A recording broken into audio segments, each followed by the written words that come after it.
Hey guys, welcome to 6 Minutes for Wednesday, September 7th. Today we are talking Florida and North Carolina Super 32 early entry tournaments.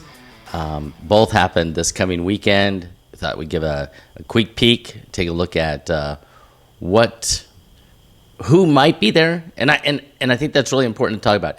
Who might be there, because just because we have all these registrations and everything else, things happen. There are people who are registered who I'm 99% sure will not actually be in attendance and compete in the early entry tournaments. But we're going to go ahead and talk about it. And that's just one of the real limitations of preseason tournaments. And I mean, really, even in high school season tournaments, we occasionally see this as well. It's not until the postseason, when you've kind of locked in and you kind of have to be there, that things don't change. So, or don't change very much at all.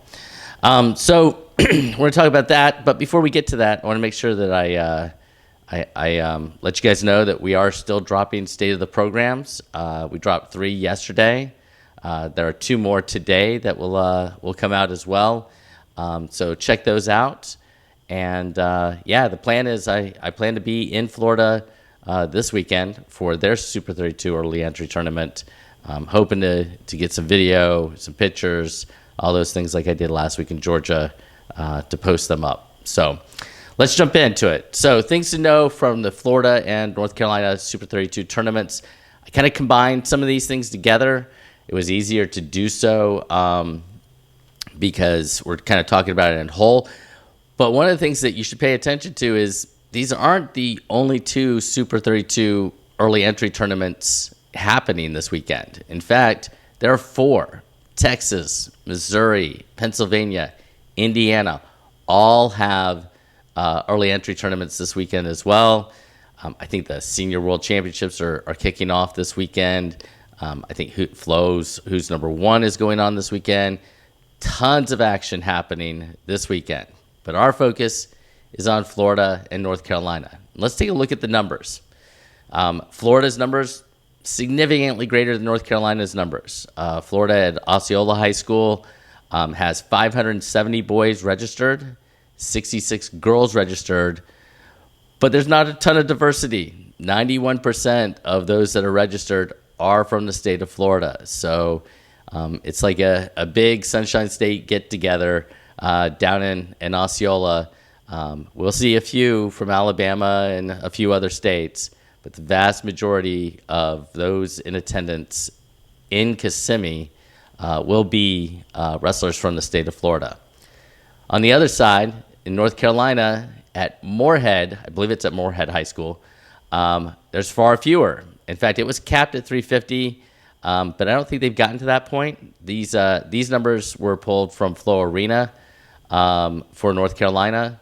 And right now I count 199, and it is strictly a boys tournament, as opposed to Florida, which is going to have a boys and a girls tournament. North Carolina is focused on the boys only, as Georgia was this past weekend.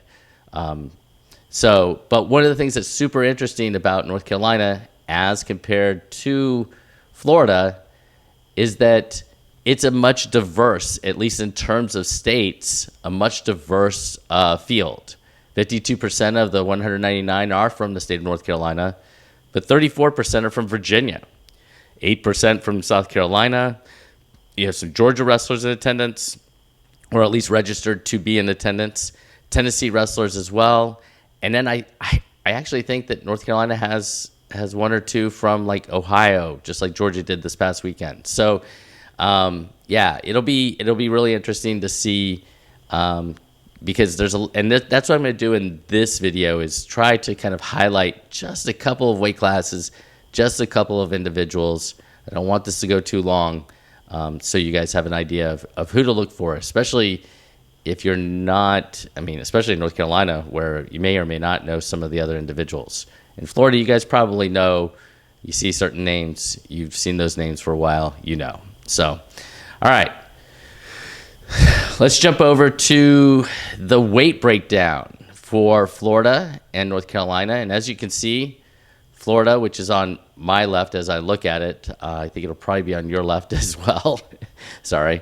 And North Carolina is on the right. We see that, man, there are some huge numbers. And this is actually to be expected.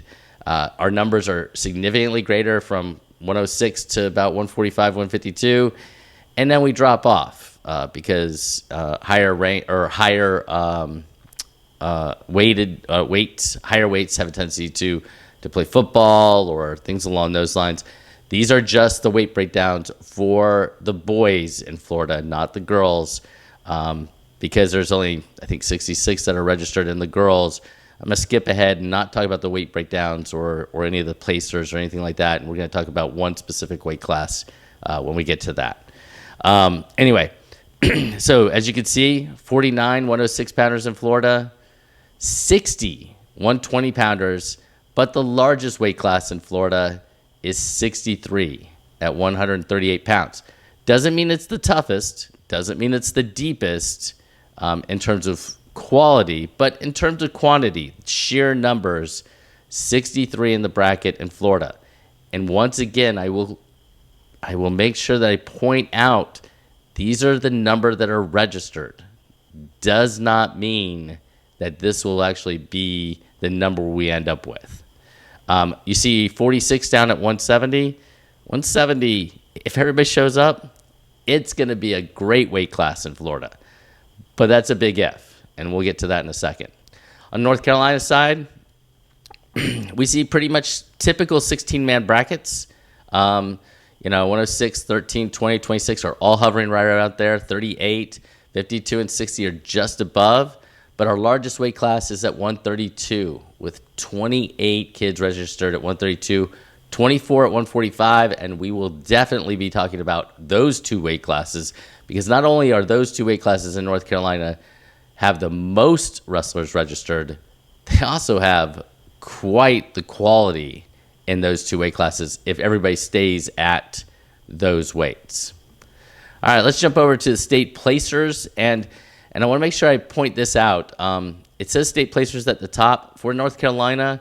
It also includes state qualifiers, not just state placers. On the left for Florida, it is just state placers from what I counted. Now, this isn't Georgia, where they were asked to put in their accolades or their accomplishments or anything like that. In Florida and North Carolina, this is all pulled from information that I know. So these are my counts. I don't know if they're 100% accurate, but again, it's not about a specific number. It's about giving you a big idea of the weight classes that might be the deepest in terms of quality. And as you see, 132 in Florida has 13 state placers. And we'll get to talking about 132 here in just a second, but it is a really, really good weight class. And I made mention of 170, which has 10 out of, there were actually, it's not a huge weight at 170 in Florida. So to have 10 state placers in that weight class, if they all show, that should be fantastic. Notice Florida doesn't have any state placers up at 106, so that could be wild. And as you look down, 8, 7, 5, 9, 6, 8, so on and so forth, quite a few. There's going to be some really, really good weight classes in the Sunshine State this weekend. On the North Carolina side, remember these are state qualifiers and state placers, and a lot of these, the vast majority of these are either North Carolina or Virginia state placers, state qualifiers, because they make up the lion's share of the field. But at 145, we have 10. And I'm going to talk about 145. There are only two weight classes I'm going to talk about in North Carolina, but it is one of the two. And 145 with 10 should be an absolute banger. You see 132 has 6. I think that's the other weight class I'm going to talk about in the state of North Carolina. There's going to be some great matchups. And one of the things that I'm always super interested in is, and we just saw it this past weekend in Georgia, you have your top kids who come in and they compete, But then you get your, good. Again, like Bentley Sly, North Carolina, Mason Jacob from Tennessee. They're top kids, but they're freshmen. They would not be on this list. And if you didn't know anything about Georgia, they were both unseeded and both made the finals last weekend in Georgia. So always looking for those individuals who might be underneath the radar just a little bit and are ready to break through. So just because you have a state placer, state qualifier is sitting there in the bracket doesn't necessarily mean they're going to run through everybody else and knock them off. All right, so let's jump ahead, and we're going to just talk about a couple of names here. Florida won. Let's see here. Sorry about that. 4 weight classes in the state of Florida. First weight class I want to talk about is 113. And I've only mentioned 3 names here, but they are 3 returning state champions. Roman Lormer of Tampa Jesuit, Gabriel Telez, Southwest Miami, and Tyler Washburn, Palmetto Ridge. If all 3 of them are at 113 and compete this weekend, it's worth the price of admission right there. Watch those 3 and the rest of the 113s battle it out, and you will have got your money's worth just at 113. Jump down to 132, a huge weight class. Gavin Nolan won state last year as well, but I think he won it down like at 113 or 120. He's now up at 132. It'll be really interesting to see how he fares. A little bit heavier. You got Ryan Williams, who I think was a state runner-up. Draven McCall from Jesuit, who was not only a state placer, but also a Fargo All-American this past year. CJ Liddy and Danny Martinez also at 132. And it doesn't just stop there. 132 is super deep and should be, the quarterfinals at 132 should be excellent in Florida. Again, if everyone's there. 138, get a couple of returning state champions in Frankie Florio and Anderson Heap, as well as a double All-American in Fargo and state placer Elvis Solis at 138. So again, another fantastic weight class to keep an eye on. And then I made mention earlier, 170. I don't believe Gunnar Holland will. He is registered. He is listed. He is a 2-time defending state champion. I don't believe he'll be there. I think he does play football, but he was in the registration. So keep that in mind. If he is, he'll have to contend with state runner-up Chase Alden, Eli Penton from Winter Springs, Omar Barak from Lake Highland Prep, Roman Garcia, as well as a pretty decent, pretty good freshman from Camden County, Ryder Wilder, who is going to make some waves in Georgia this year. Trust me. All right. So last but not least, actually, I've got 2 more. The first one is I've got 2 more things to talk about. Sorry. First is the Florida girls, and for me, we could talk about the different weight classes. They're smaller weight classes, but the weight class that actually stands out is 139. 139 has Olivia Ritchie, and if you haven't seen Olivia Ritchie wrestle, I believe she was a state champion last year.